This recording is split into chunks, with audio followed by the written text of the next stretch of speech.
Breaking news చూస్తున్నాం. Khammam missing case విషాదంగా ముగిసింది. తనను కాపాడాలంటూ ఓ మహిళ అర్ధరాత్రి అరవగా ఆమెను కాపాడేందుకు సంజయ్ అనే యువకుడు వెళ్లాడు. తర్వాత అతని ఆచూకీ కోసం పోలీసులు గాలించారు. ఎట్టకేలకు ఎన్ఎస్పీ కెనాల్ తనిఖీళ్ల దగ్గర సంజయ్ మృతదేహం లభ్యమైంది. ఆదివారం అర్ధరాత్రి 2 గంటల సమయంలో తనను కాపాడాలంటూ మహిళ అర్ధనాదాలు చేసింది. ఆ క్రమంలోనే సంజయ్ వెళ్లినట్లు తెలుస్తుంది. అతన్ని అపహరించిన దుండగులు చంపి కాలువలో పడేసినట్లు పోలీసులు చెబుతున్నారు.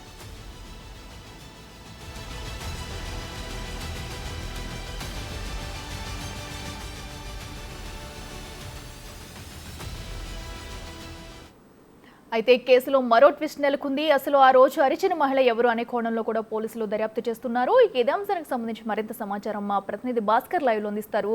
భాస్కర్, చెప్పండి, మరి మిస్ అయిన సంజయ్ అయితే మృతదేహంగా కూడా లభ్యమయ్యారు. అయితే పోలీసులు ఈ కేసులో దర్యాప్తు కూడా ప్రారంభించారు ఇప్పటికే. అయితే ఎలాంటి నిజాలు బయటకు వచ్చాయి? పోలీసులు ఏం చెప్తున్నారు?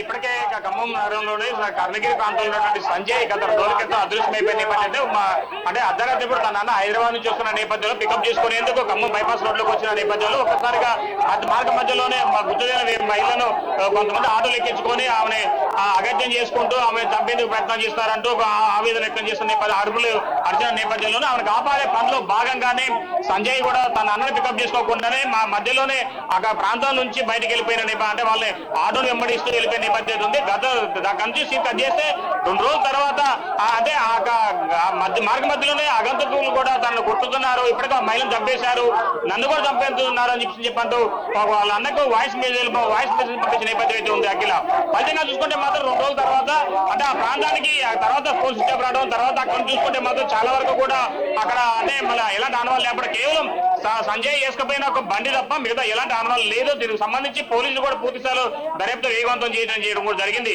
ఫలితంగా చూసుకుంటే మాత్రం 2 రోజుల తర్వాత నిన్న సాయంత్రం 6:30 నుంచి 7 గంటల సమయంలో ఒక్కసారిగా కొంచెం దగ్గర ఉన్నటువంటి సాగర్ కాలంలో సంజయ్ మృతదేహాన్ని కనుగొనడంతో స్థానికులు పోలీసులకు ఫిర్యాదు అందించారు. మరోవైపు బంధువులు కూడా అక్కడ డెడ్ బాడీని గుర్తించిన నేపథ్యం ఉంది. ఫలితంగా చూసుకుంటే మాత్రం పోస్ట్ మార్టం కోసం చెప్పిన పోలీసులు కూడా సంజయ్ మృతదేహాన్ని గవర్నమెంట్ హాస్పిటల్ తరలించారు. కాసేపు క్రితమే సంజయ్ యొక్క మృతదేహానికి పోస్ట్ మార్టం కూడా నిర్వహించి కుటుంబ సభ్యులకు అందించారు. కానీ కుటుంబ సభ్యులు సైతం కూడా పాటు స్థానికులు ఉన్నట్టు మహిళలు కావచ్చు భారీ ఎత్తున కూడా ఖమ్మం కర్ణగిరి బైపాస్ రోడ్డు వద్ద చేరుకొని సంజయ్ కుటుంబానికి న్యాయం చేయాలి, నిందితులు గుర్తించాలి, అసలు కాపాడాలంటే అలసిన మహిళ ఎవరు, ఆమె పరిస్థితి ఏంది, ఇప్పటివరకు ఆమె దారి దొరకలేదు. కానీ సంజయ్ మాత్రం కాపాడేందుకు వెళ్ళాడు. సంజయ్ మాత్రం ఒక మృతదేహంగా మా ఇంటికి తిరిగి వస్తున్నారు. మా కొత్తకైతే ఆ పిల్లగాడు చాలా ఉన్నతమైన కుటుంబం, మంచిగా అంటే పేద కుటుంబం అయినా సరే ఎవరు దొరికిపోయే కుటుంబం కాదంటూ స్థానికులు కావచ్చు, యువకులు కావచ్చు, అంతా మహిళా సంఘం కూడా రోడ్డెక్కి ఆందోళన చేసిన నేపథ్యం ఉంది. పోలీసులు కూడా భారీ ఎత్తున కూడా ఈ యొక్క ఘటన స్థలం చేరుకొని ఖమ్మంతో సూర్యాపేట ప్రధాన రహదారి మొత్తం కూడా దిగ్భ్రమం చేసిన నేపథ్యం అవుతుంది. ఫలితంగా చూసుకుంటే మాత్రం ఈ యొక్క ఘటన సంబంధించి చాలా వరకు కూడా అంటే ఈ యొక్క ఆందోళన చేసినటువంటి వాళ్ళు మొత్తం కూడా ఇక్కడ ఉన్నారు. సొంత బాబాయ్ అడుగుతుంటాం ఏం జరిగిందని దానిపై అసలు దీనికి సంబంధించిన కారణాలు ఏంటి? వీటికి కారణం కావాలని వాళ్ళు తెలుసుంటా రోడ్డు మీద ధర్నా చేస్తున్నారు. దానికి న్యాయం కావాలా, ఎమ్మటే మాకు సత్వరం ఫలితం కావాలని వాళ్ళు కోరుకుంటున్నారు. వాళ్ళు ఎస్ఐ గారు సిఐ గారు ఏం చెప్పారంటే 2 రోజులు మీకు ఇన్ఫర్మేషన్ వస్తుంది, మీకు ఇచ్చేస్తారు, నేను లేపుదామని ప్రయత్నిస్తుంటే లేచే పరిస్థితి లేదు, ఒక్కరు కూడా మాట్లాడే పరిస్థితి లేదండి. దానికి న్యాయం కావాలని వాళ్ళు కోరుకుంటున్నారు.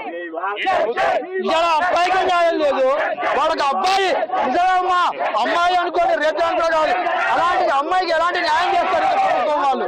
మాకు 4 రోజులు కుక్కలా తిరిగినాం మా తమ్ముడి కోసం, కట్టమ్మడి మేము తిరిగినాం, మా తమ్ముడిని మేము ఎత్తుకున్నాం. మాకు న్యాయం జరగాలి, ఆ న్యాయం మాకు ఎమ్మటే కావాలి. మాకు న్యాయం, మాకు న్యాయం, మాకు న్యాయం ఇవాళ వాడు రేపు నేను ఎల్లుండి వాడు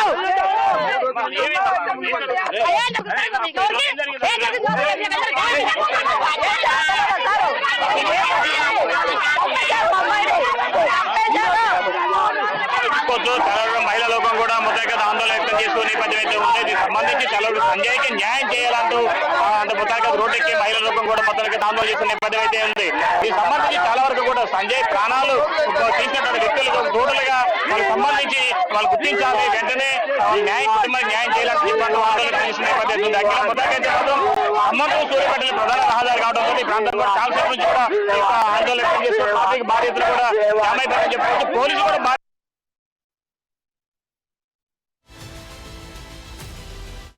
కాబట్టి మృతదేహం వద్దనే కాదు మొబైల్ దొరికిన తర్వాత టోటల్ గా ఆ మృతదేహం సంబంధించిన డేటా మొత్తం మనంతా చూసిన తర్వాత పూర్తి స్థాయిలో అంటే నిందితులు కూడా పట్టుకునే అవకాశం మెండుగా ఉందని చెప్తున్న నేపథ్యం ఉంది. అఖిల ఏదేమైనా సరే సంజయ్ మృతి మాత్రం ఖమ్మంలో మాత్రం చాలా హాట్ టాపిక్ గా నడుస్తుందని చెప్పుకోవచ్చు. ఫలితంగా చూసుకుంటే మాత్రం సంజయ్ మృతదేహానికి సంబంధించి పూర్తి స్థాయిలో కూడా అంటే పోలీసు దర్యాప్తు వేగవంతం చేయాలి. మరొక కాపాడాలని అడిగిన మహిళ ఎవరు, దాంతోపాటు చూసుకుంటే మాత్రం ఆ మహిళకు సంబంధించిన డేటా అంటే ఎక్కడ ఉంది, ఎడిపోయింది, అసలు ఆమెకు సంబంధించినటువంటి పూర్తి వివరాలు కూడా పోలీసులు దర్యాప్తులు అడుగుతున్న నిబంధన ఉంది. మొత్తానికి దీనికి సంబంధించి మరో 2 రోజులు మాత్రం మొత్తంగా డేటా వచ్చే అవకాశం మెండుగా ఉంది చెప్పుకోవచ్చు అఖిల. అయితే భాస్కర్ మనం చూస్తున్నాం ఇప్పుడు అక్కడ ఖమ్మంలో అయితే ఉద్రిక్త పరిస్థితులు అయితే మనం చూస్తున్నాము. ఎందుకంటే సంజయ్కి సంబంధించిన కుటుంబ సభ్యులు కానివ్వండి, స్థానికులు కానివ్వండి పెద్ద ఎత్తున ఆందోళన చెందుతున్నారు. అసలు ఆ రోజు ఎక్కిన ఆటో ఎవరిదన్న డీటెయిల్స్ కూడా ఏమన్నా తెలుసా? ఎందుకంటే మహిళకి సంబంధించిన డీటెయిల్స్ కూడా ఇప్పటి వరకు పోలీసులు అయితే ఇప్పటికే విచారణ సాగిస్తున్నారు ఎవరన్నది కూడా. మరి దీనికి సంబంధించి ఏమైనా డీటెయిల్స్ బయటకు వచ్చాయి? మహిళ ఎవరు, ఆ ఆటో ఎవరిదన్న కోణంలో కూడా దర్యాప్తు చేస్తున్న నేపథ్యంలో దానికి సంబంధించి డీటెయిల్స్ ఏమైనా తెలుసాయా?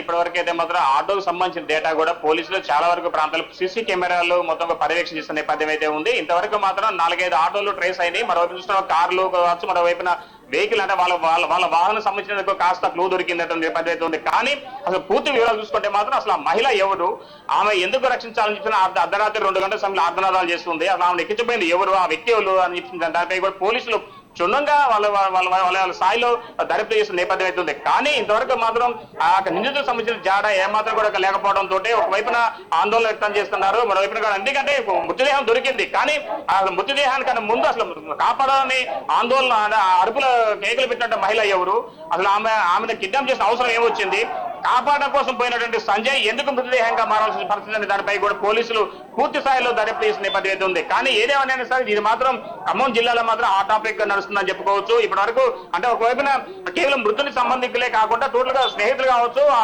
కాలనీలో అంటే రాజీవ్ గృహ కల్పన ఉన్నటువంటి ప్రజలందరూ కూడా చాలా వరకు కూడా అంటే సంజయ్ యొక్క ఘటనకు సంబంధించి స్పందించి రోడ్డు ఎక్కి ఆందోళన చేస్తున్న నేపథ్యం అయితే ఉంది.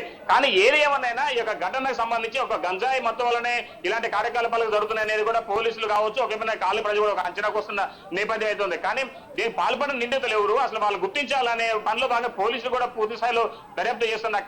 కానీ మొత్తానికి అయితే కాస్త సమయం పట్టే అవకాశం ఏంటి, ఎందుకంటే సెల్ ఫోన్ కూడా దొరికిన నేపథ్యంలో దానికి సంబంధించిన డేటా కూడా పూర్తిగా అంటే తెలిసిపోయిన నేపథ్యం, దాని సాంకేతిక నిపుణుల నేపథ్యంలో దాని మొత్తాన్ని కూడా ఓపెన్ చేసి దానికి సంబంధించినటువంటి డేటా మొత్తం కూడా ఓపెన్ చేసే అవకాశం మెండుగా ఉంది. మరోవైపు మాత్రం ఇప్పటికే అంటే సంజయ్ యొక్క మృతదేహాన్ని కూడా టోటల్ గా అంటే ఖమ్మం మున్నేరు బ్రిడ్జి వద్దనే టోటల్ గా దాన్ని అడ్డుకున్న నేపథ్యం అయితే ఉంది. మరోవైపు మాత్రం అంతా కూడా అంటే ముక్కుముడిగా మహిళలు కూడా తమకు రక్షణ లేదు, ఈ ప్రాంతంలో చాలా వరకు కూడా గంజాయి కావచ్చు, ఆకతాయిలు కావచ్చు భారీ ఎత్తున కూడా ఆందోళన చేస్తున్నారు. అంటే జనసంచారం ఉన్న సమయంలోనే కూడా గంజాయి సేవించినటువంటి మత్తు పదార్థం సేవించినటువంటి వ్యక్తులు కూడా ఆందోళన వ్యక్తం చేస్తూ అంటే అరాచకాలు పాల్పడుతున్నారంటూ కూడా చేస్తున్న నేపథ్యం అయితే ఉంది. కానీ ఇలాంటి సమయం పలుమార్లు పోలీసుల దృష్టికి తీసుకెళ్ళినా కానీ ఎలాంటి ఇబ్బంది కనీసం వీటిపై కూడా ఎలాంటి అంటే చర్యలు తీసుకున్న దాఖలాలు లేవు అనే కోణంలో కూడా వాళ్ళు ఆందోళన వ్యక్తం చేస్తున్నారు.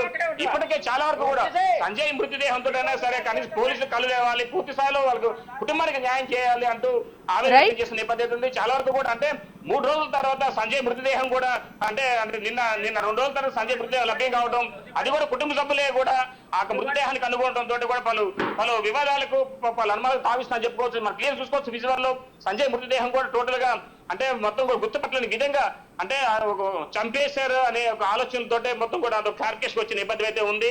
అంటే దీనికి కుటుంబ సభ్యులు మొత్తం న్యాయం చేయాలంటూ ఆందోళన వ్యక్తం చేసిన నేపథ్యం అయితే ఉంది. అఖిల మొత్తానికి అయితే ఖమ్మం టు ఈ యొక్క సూర్యాపేట ప్రధాన రహదారి మొత్తాన్ని కూడా అంటే దిగ్బంధం చేసింది.